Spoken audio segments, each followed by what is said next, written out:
Αυτό το παιδί από μικρός φαινότανε. Στα γεννητούρια έπιασε το γιατρό απ' τα...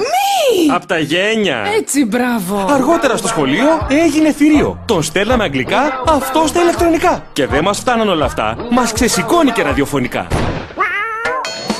Κάθε Σάββατο και Κυριακή, 6 με 8 το απόγευμα, με τον συνήθι ύποπτο Δημήτρη Κοστούλια. Πάντα μέσα από τον Best Radio. Λοιπόν, κύριοι, προσλάβα μάλλον, η θέση καλύφθηκε.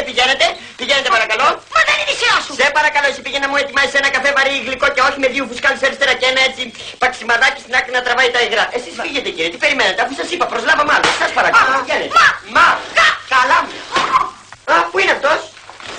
Έβαλε το γραφείο μου, περάστε έξω, κύριε. Είστε ο διευθυντής? Ναι. Περάστε μέσα και παρακαλώ να ενημερωθώ λεπτομερώς για να αναλάβω τα καθήκοντα της Γενικής Διευθύνσεως εδώ στην επιχείρηση. Και εσύ να πάω να μου φέρεις το καφέ γρήγορα, διότι θα σε απολύσω. Τι λέει?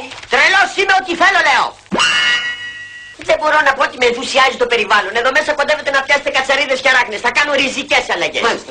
Κάθε μήνα θα μου δίνετε 100.000 δραχμές, ξέχωρα το ΙΚΑ και τα διάφορα επιδόματα. Και κάθε τέλος του χρόνου θα παίρνω και πριν. Τώρα θα πάρω ένα τσιγάρο. Μα αμέσως. Ευχαριστώ πάρα πολύ, είστε πάρα πολύ καλός.